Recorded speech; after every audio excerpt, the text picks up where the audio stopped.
بسم اللہ الرحمن الرحیم۔ میرے چینل کے معزز سامعین السلام علیکم۔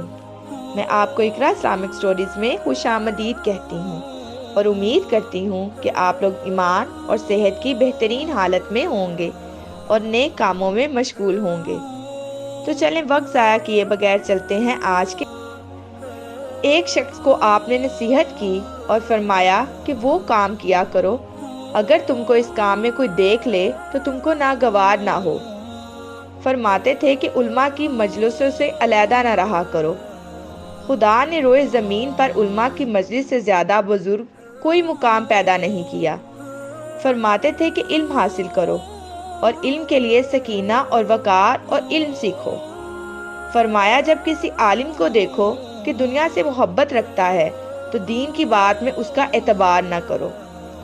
فرماتے تھے کہ ایک عالم کا مر جانا 1000 عابد قائم اللیل صائم النہار کے مر جانے سے بڑھ کر ہے۔ فرماتے تھے توبہ کرنے والوں کے پاس بیٹھا کرو، ان کے دل بہت نرم ہوتے ہیں۔ ایک روز احنف بن قیس سے آپ نے پوچھا کہ سب سے زیادہ جاہل کون ہے؟ انہوں نے کہا کہ جو آخرت کو دنیا کے عوض میں بیچ ڈالے۔ آپ نے فرمایا کہ میں اس سے بھی زیادہ جاہل تم کو بتاؤں، جو دوسرے کی دنیا کے لیے اپنی آخرت کو بیچ ڈالے۔ حضرت ابو موسیٰ اشرا کے نام ایک فرمان بھیجا۔ اس میں لکھا کہ قوت کی بات یہ ہے کہ آج کا کام کل کے لیے نہ اٹھا رکھو، اور جب دنیا آخرت میں مقابلہ ہو تو آخرت اختیار کرو، کیونکہ دنیا فنا ہونے والی ہے، اور کتاب اللہ کا علم حاصل کرو، کیونکہ اس میں علم کے چشمے اور دلوں کی بہار ہے۔ ایک روز فرمایا کہ ہم لوگ قرض دینے کو بخیلی کی علامت قرار دیتے ہیں، ہم لوگ ضرورت والے کو یوں ہی دے دیا کرتے تھے۔ فرماتے تھے کہ دنیا کو کم حاصل کرو تو آزادانہ زندگی ہوگی، اور گناہ کم کرو تو موت آسان ہو جائے گی۔ اکثر چھوٹے بچے کا ہاتھ پکڑ کر فرماتے تھے کہ میرے لیے دعا کر، کیونکہ تو نے ابھی گناہ نہیں کیا۔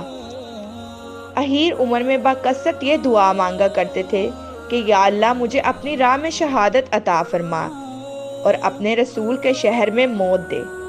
اخیر وقت میں شعر پڑا، یعنی میں اپنی جان پر ظلم کرنے والا ہوں، سوائے اس کے کہ میں مسلمان ہوں، سب نمازیں پڑھ لیتا ہوں اور روزے رکھ لیتا ہوں۔ زخمی ہونے کے بعد نماز پڑھی اور زخم سے خون جاری تھا، اور فرمایا کہ جس کی نماز جاتی رہی اس کا دین میں کچھ حصہ نہیں۔ بالکل آخری وقت میں زمین پر اپنا منہ رکھ دیا اور فرمایا کہ عمر کی خرابی ہے اگر اللہ اس کی خطاؤں کو نہ بخش دے۔ میں امید کرتی ہوں کہ میرے ناظرین ہمارے پیارے خلیفہ فاروق اعظم رضی اللہ تعالیٰ عنہ کی بتائی گئی ہدایات اور کلمات پر ضرور عمل کرنے کی کوشش کریں گے، اور ان کلمات کو اپنی عملی زندگی میں ڈالنے کی کوشش کریں گے، تاکہ ہماری دنیا اور آخرت دونوں بہتر ہو سکیں اور ہم سچے مسلمان بن سکیں۔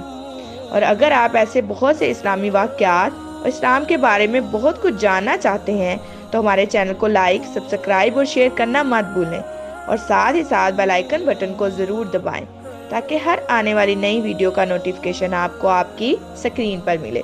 شکریہ، اللہ حافظ۔